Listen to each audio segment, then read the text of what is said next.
It had been 391 days since we saw Jacob DeGrom on a big league mound, and that finally changed on Tuesday night. On the show today, talking about Jacob DeGrom's return, talking about what the Mets did at the deadline compared to the Phillies and the Braves, and if it set them up to win the division this season. You are Locked On Mets, your daily New York Mets podcast. Part of the Locked On Podcast Network, your team every day.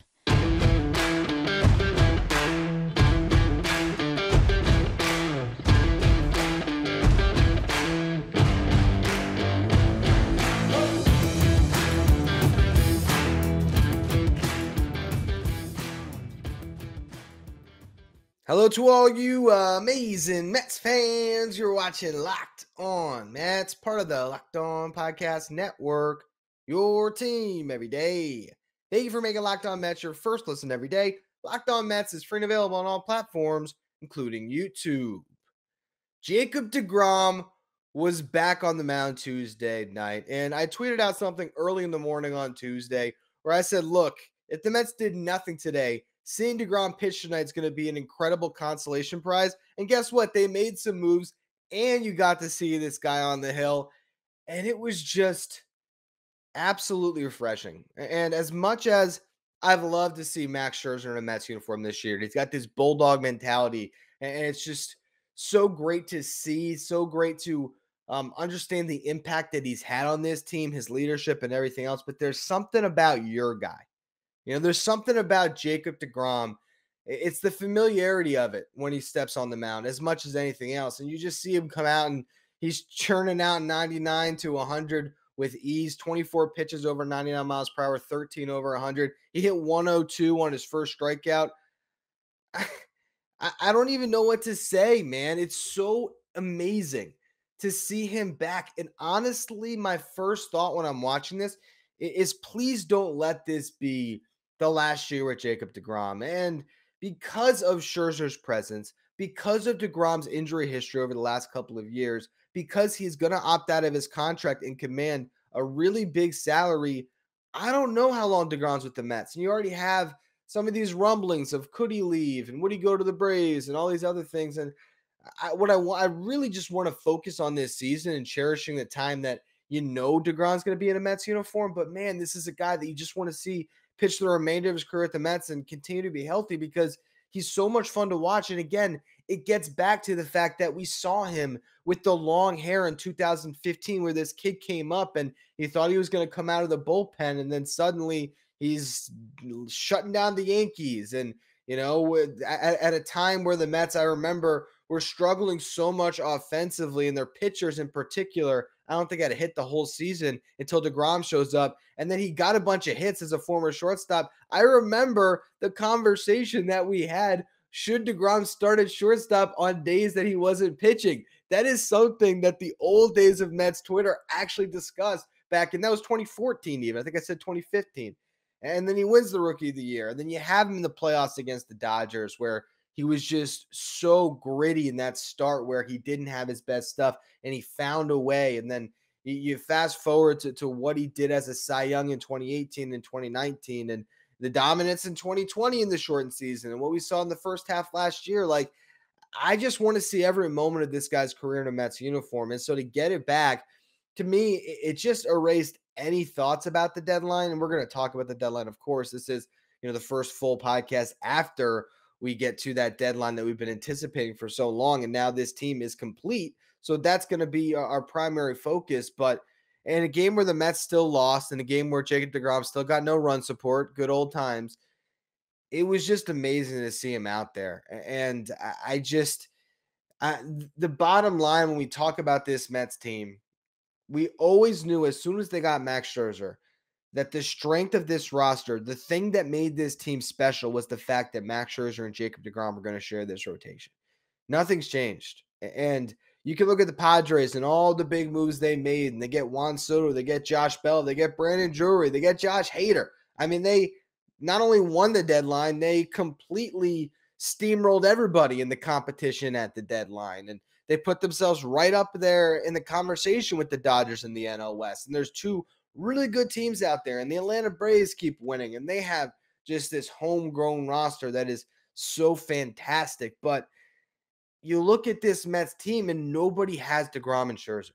That's what I always come back to. Nobody has that. The idea that, in a 3-game series, if the Mets were unfortunate enough to have to play in that, which based on how things shake out, I don't think that'd be the case unless they were a wild card team. But if they have to go into a wild card series, you're going to have DeGrom and Scherzer starting 2 of those 3 games.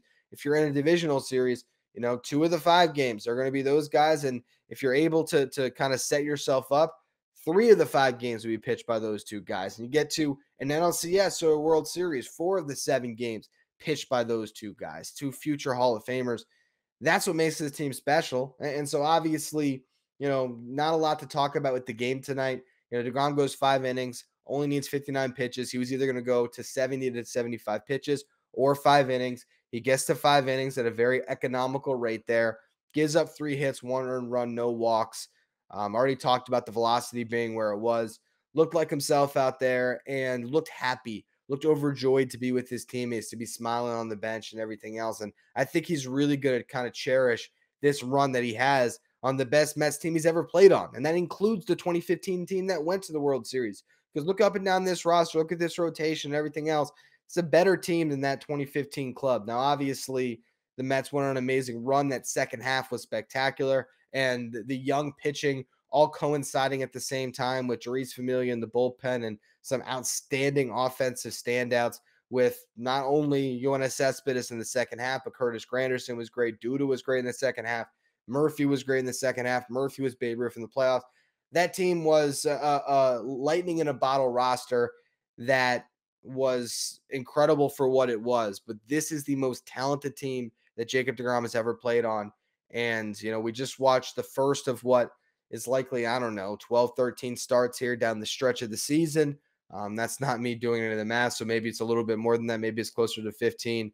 We'll see him take the ball hopefully every 5th day here, and then you'll see him back in the playoffs for the first time since that 2015 season. I'm excited, man. That was so much fun to see him out there. I almost didn't care what happened during the game. The fact that the Mets lost obviously was frustrating. You had a 7-game winning streak snapped, but just to see Jacob DeGrom out there and make a healthy return to the mound, best news that could have possibly come out of trade deadline day. But we're going to talk about the deadline. I already did a podcast earlier tonight as I'm recording this now, breaking down the 2 trades, but I want to talk about where this roster is now that they've made the moves. And then we'll close out the show today, kind of comparing what the Mets did at this deadline to some of the other teams around the league, particularly the Braves and the Phillies. Before we get to that, though, whether you're ready to pop the question or if you're celebrating a milestone moment, find jewelry as unique as her with the modern convenience of online shopping at BlueNile.com. There you can build the engagement ring of her dreams, as Blue Nile has simple online tools to let you choose the diamond shape, size, and clarity, as well as the setting style. Blue Nile's bench jewelers will then handcraft her perfect engagement ring. Each ring is one of a kind, so you can celebrate life's special moments with fine jewelry from Blue Nile, as they have jewelry experts on hand 24/7, available via phone or chat to help you find a memorable gift at every budget. Make your moment sparkle with jewelry from BlueNile.com, and Locked On Mets listeners will get $50 off purchases of $500 or more. This podcast exclusive does include engagement. All you have to do is use the code Locked On. Again, that's code Locked On. Plus, every order is insured, ships free, and arrives in a discreet package that won't give away what's inside. Shop stress free and find your forever peace by going to BlueNile.com today. All right, leading into the trade deadline, if there was 2 bats that I felt like Mets fans wanted above everyone else, and that's not including Juan Soto, it would have been Josh Bell and Wilson Contreras. I felt like those were the guys that fans really gravitated towards to be the answer at DH. For Contreras, obviously catcher/DH. For Bell, just the DH and complement to Pete Alonso over at first base. Those were the names fans wanted. Now, Billy Epler's approach to this deadline was one that I think fans are going to be a little bit upset about because he didn't put all of the chips on the table. And after, his explanation was pretty simple that, they looked at the pieces they were giving up and they're very analytically driven. He made that clear in his answers. If this trade to give up, let's say, Ron Mauricio and Mark Vientos affected the Mets' chances of winning by a percentage point over 4 or 5 years, as opposed to the 1 percentage point that trade would improve their roster this year, it was worth it for them to think about the long-term, success and health of the franchise by hanging on to their top prospects. Agree with that or not, That's what the Mets decided to do here. They felt like they could make additions to this roster that would put the team over the top without giving up their top guys. And I do think that if the price was right, they would have dealt their top guys. I still believe if they could have got David Robertson and Wilson Contreras for Ronnie Mauricio, they would have done it. But I think it was going to cost Mauricio plus.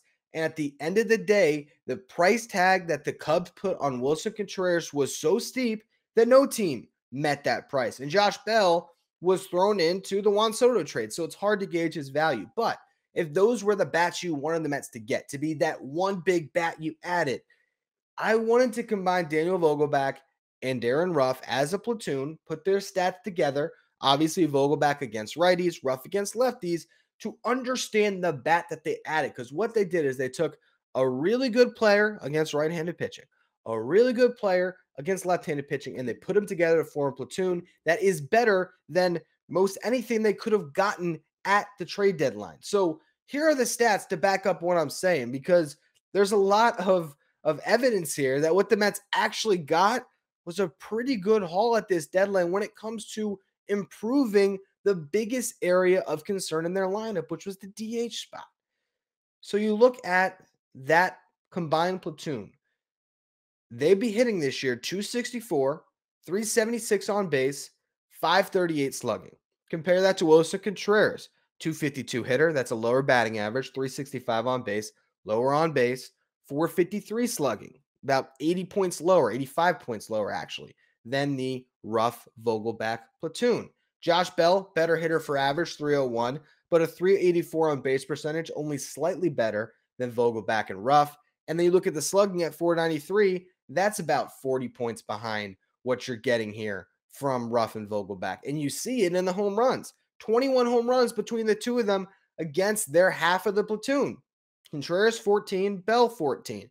Extra base hits 39 for Vogelbach and Ruff, 35 for Contreras, 41 for Bell. And that's in less plate appearances and at bats for Vogelbach and Ruff than Contreras and Bell had as everyday players. Now, obviously, we're focusing on the strengths of these guys, but I don't think we're going to see Ruff facing right-handed pitchers. I don't think we're going to see Vogelbach facing left-handed pitchers. With the DH spot, with the flexibility Buck now has, he can let these guys focus on what they're good at, and as long as they can perform in those, more limited roles, which so far Vogelbach has, and Ruff has done that, with his time in the Giants. He did get a little bit of playing time too, going both ways, but I think now it's just going to be that platoon bat against lefties. There's an opportunity here for the Mets to get more offensive production from these two guys than they would have gotten from one of the other guys that would have cost more. And that's the thing. It comes down to cost. Like, would Wilson Contreras have been a bigger impact player than Darren Ruff? Of course he would have. But for what you gave up, I imagine the cost was significantly less, even though I know there's fans who are complaining about the cost of acquisition. You can listen to the show that I did, the bonus podcast, where I got into the cost. I think these were fine moves. And you look at the WRC Plus, which again measures hitters based on a league average of 100, 156 this year for Vogelbach against righties, 151 for Ruff against lefties. Josh Bell's a 142 WRC Plus, Contreras 132. It just comes down to it that I think this combination was a solid addition here. It also has set up a platoon at third base, which I think is going to be very beneficial. Having Escobar bat primarily from the right side against left-handed pitching, having Guillorme out there. Anytime you got a righty on the mound, they'll obviously mix that up a little bit. But as I already talked about on a previous podcast, both of their WRC pluses were over 130 in the respective half of their platoons. They have another platoon potentially with Naquin in left, splitting time with Mark Canha, although Canha has reverse splits this year, so that's not completely ideal. But I think Canha will get in the lineup still more often than Naquin, and Naquin will spell him a little bit as the fourth outfielder. With these additions, with Vogelbach, Ruff, and Naquin, the bench is way stronger. There's not a weak bat on this team now, in my opinion. And I mean, outside of the catchers. But, the bottom line with that is, the cost was too much to acquire Contreras. You're not going to acquire Sean Murphy when you got Alvarez waiting in the wings, and Alvarez could be up this season. When it comes to that, Billy Epler said right now he's not ready, but he also kind of left it open that he could be ready at some point this season. So that's still kind of this high upside option the Mets could go to. You still have Mark Vientos as a high upside option you could go to. But overall, I think the depth is in a really good place with their position players now. They hang on to Dominic Smith, who I imagine they'll park out in Syracuse and let him kind of just chill there and hopefully put up some big numbers. And we'll see what happens to him in the offseason, if he's tendered a contract, if he's non-tendered, what they decide to do there. But for now, he provides good insurance for the Mets as well. And you look at the starting rotation, which wasn't addressed at this deadline other than DeGrom coming back, but that addition is greater than any other pitcher that changed teams at the deadline. DeGrom, Scherzer, Bassett, Carrasco, Walker is as good as it gets 1 through 5. And David Peterson's now in Syracuse, waiting in the wings if they need him as a really solid option to be a fifth starter if an injury opens up a spot in that rotation. The bullpen, Michael Givens, I know that's not as much as you would have liked, but still, I look at their bullpen right now, and Adam Ottavino and Michael Givens pair with Edwin Diaz. That's a pretty good three-headed monster for you. Seth Lugo has been better his last couple times out. We'll see if that can continue. Obviously, Joely Rodriguez is a big sore spot in this bullpen, but with Edwin Diaz, Adam Ottavino, Michael Givens, and Seth Lugo, with the return of Trevor May, with Tyler McGill potentially slating into this bullpen as a really high upside option, with Tommy Hunter and Trevor Williams still factoring into the mix, there's a lot of arms the Mets can go to that I feel pretty confident in their ability to get through the season. Would I have loved for them to get David Robertson instead of Michael Givens? Absolutely. But they still got an arm that's quality, and they still have a closer in Diaz who's been lights out. And Adam Ottavino as a Nathan and guy that sure's been really good as well. If Trevor May is the guy that he was last season, I think they're in good shape. And like I said, I think McGill does present a really interesting option for the Mets in that bullpen. So would I have liked to see them do more in the pen? For sure. I'm not going to sit here and just praise this front office openly. You see the cost that Fulmer and Robertson got. It does make you wonder, why couldn't the Mets swing a deal for those guys? But the end of the day, they did get a reliever in Givens, and the return of May and McGill now becomes that much more important. That's just the way I see it. So we'll see how all these arms shake out, but the starting rotation looks good to me. The lineup looks good. The bullpen is a slight question mark, but I think that there's enough there that you can be optimistic heading into the final stretch run of this season. But what I want to do next here is talk about what the Braves did and the Phillies did, because I feel like national perception is they did better than Mets, or maybe Mets fan perception on Twitter is that they had a bigger deadline day than this Mets team. But if you look at what they did entirely, I think you'd be a little bit surprised to see that the Mets maybe did more than both of those teams at this year's trade deadline. Before we get to that, though, BetOnline.net is your number one source for all of your betting needs and sports info. Final latest sports developments, league reviews, and news. BetOnline is your continued source for all of your sports wagering information, including live betting, esports, and scores. BetOnline.net is the fastest and easiest way to check in on all your favorite sports and events, including MMA, boxing, and golf. Head to the website today or use your mobile device to learn more about the trends in the action. BetOnline, where the game starts. Now, I just spent the last day on Twitter nonstop. Part of my job over at Just Baseball as the managing editor, I'm monitoring all the deals.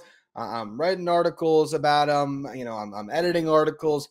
I feel like I have a pulse of everything going on. At least I try to. And obviously, a lot of my followers, some of the people I follow, are Mets fans or people who cover the team. And I felt like the narrative on Mets Twitter and just baseball Twitter in general was that the Braves came away with some great deadline haul, and the Mets didn't. The Mets came up short. The Braves won the deadline. The Mets did not. And I look at these moves that were made, and the more I look at them, the more confused I get to how we get to this place where Mets fans are so upset at what this team did. Should they have addressed the bullpen more? Yeah. Would it have been great for them to get a star player in here? Of course. But when you weigh cost and need, I actually think the Mets did a pretty nice job. We already talked about the farm system, how even though they maybe overpaid a bit on Ruff, if you want to say that Holderman was too much for Vogelback, whatever you want to say, they did not give up any prospect that's going to change the fortunes of this franchise. I really believe that. And they got 4 players that are going to help the team this year. What did the Braves do that was so incredible? They got Jair Adrianza, Robbie Grossman, Jake Odorizzi, and Raciel Iglesias. Adrianza is a subpar utility infielder. He was decent with them last year when he had a 728 OPS and a 92 OPS plus. But this year with the Nationals, he's been a 179 hitter, 255 on base, 202 slugging. They got him to replace Robinson Cano, and Cano was bad, shocker there. But it's not like Adrianza is this outstanding player. He just brings a better glove. and what they're getting out of Cano, but that's not a big move by any stretch. Now, Robbie Grossman, to their credit, when it comes to their additions, does match left-handed pitching. I can't sit here and talk about how much I like Ruff and Vogelback and then just ignore the numbers on Grossman. He's a switch hitter, but against lefties this year, he's hitting 364, 479 on base, 520 slugging, and 999 OPS. Outstanding, but only has one home run.